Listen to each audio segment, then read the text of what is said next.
Hello, learning warriors. Welcome back to my YouTube channel. Today we are going to cover Coromandel Features by Sarojini Naidu. तो इसमें हम cover करेंगे authors details, summary, conclusion, themes और कुछ exam keywords. चलिए शुरू करते हैं ऑथर डिटेल्स के साथ। तो इस चैप्टर में ऑथर्स डिटेल्स, ये कोरोमंडल जो कि लिखी है सरोजनी नायडू, उनका जन्म हुआ था 1879 में और उनका मृत्यु हुआ था 1949 में। वो जानी जाती है नाइटिंगेल ऑफ इंडिया के नाम से। Non for simple musical poem full of nature, folk life and patriotism. जो उनकी पोएम होती थी वो म्यूजिकल होती थी, सिंपल होती थी और नेचर से रिलेटेड होती थी और देशभक्ति से रिलेटेड होती थी। अब देखते हैं नेक्स्ट पॉइंट। नेक्स्ट में हमारा है कैरेक्टर स्केच। कैरेक्टर स्केच देख लेते हैं कि क्या क्या कैरेक्टर्स हैं इस पोएम में। तो एक फिशरमैन को दिखाया जाता है, एक फिशरमैन जो कि हार्ड वर्किंग है, ब्रेव है, लव द सी को प्यार करता है, डिपेंड ऑन नेचर उनके नेचर पे डिपेंड करता है। अब देखते हैं सी, समुद्र है। यहाँ पे समुद्र एक मदर की तरह दिखाया गया है, प्रोटेक्टिव है, source of life and livelihood, जो जीवन का स्रोत और जीवन यापन को दिखाता है समुद्र। पोएट का वॉइस है, इसमें पोएट का वॉइस है जो कि इनकरेज करती है, full of hope and energy, जो हमें साहस देती है और उम्मीद देती है, ऊर्जा देती है। नेक्स्ट देखते हैं, इसके समरी के बारे में देख लेते हैं थोड़ा सा। Poem is a call to fisherman of Coromandel coast. Poem को पुकारा जाता है, पोएम कहता है फिशरमैन को of Coromandel coast, Coromandel coast के फिशरमैन को बोलता है। द पोएट जो कवि है motivates them to wake up early, उसे मोटिवेट करते हैं जल्दी उठने को। Go to sea and catch fish, वो उसे बोलती है कि समुद्र पास जाओ और मछलियां पकड़ो।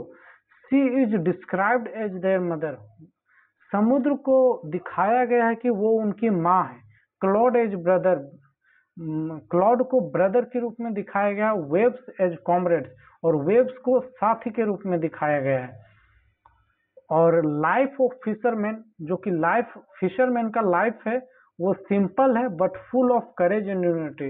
उनका जो जीवन है बहुत ही साधारण है लेकिन साहस और एकता से भरी हुई है। अब देखते हैं इस चैप्टर के क्या क्या थीम्स है, उसको डिस्कस कर लेते हैं। इस चैप्टर का थीम्स है मैन एंड नेचर हार्मोनी, मानव और प्रकृति का मेल, hard work and struggle, brotherhood and unity, optimism आशावादी।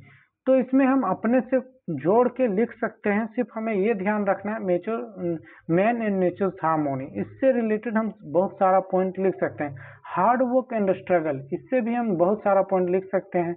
जैसे फिशरमैन हार्ड वर्किंग होते हैं, वो स्ट्रगल करते हैं। ब्रदरहुड एंड यूनिटी, ब्रदरहुड बनाए रखते हैं। ऑप्टिमिज्म आशावादी, इससे रिलेटेड जितने भी पॉइंट्स आते हैं स्टोरी से रिलेटेड सारा हम नोट डाउन कर सकते हैं। अब हम देखते हैं कंक्लूजन। कंक्लूजन में क्या क्या है हमारा। Poem celebrates fisherman life, energy, music and nature bonds.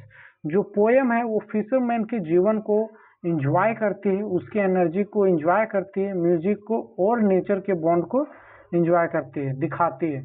It also reflects India spirit of freedom, ये हमें शो कराती है कि जो हमारे आजाद भारत है उसको शो कराती है, साहसी को शो कराते हैं, आशा और एकता को भी दिखाता है।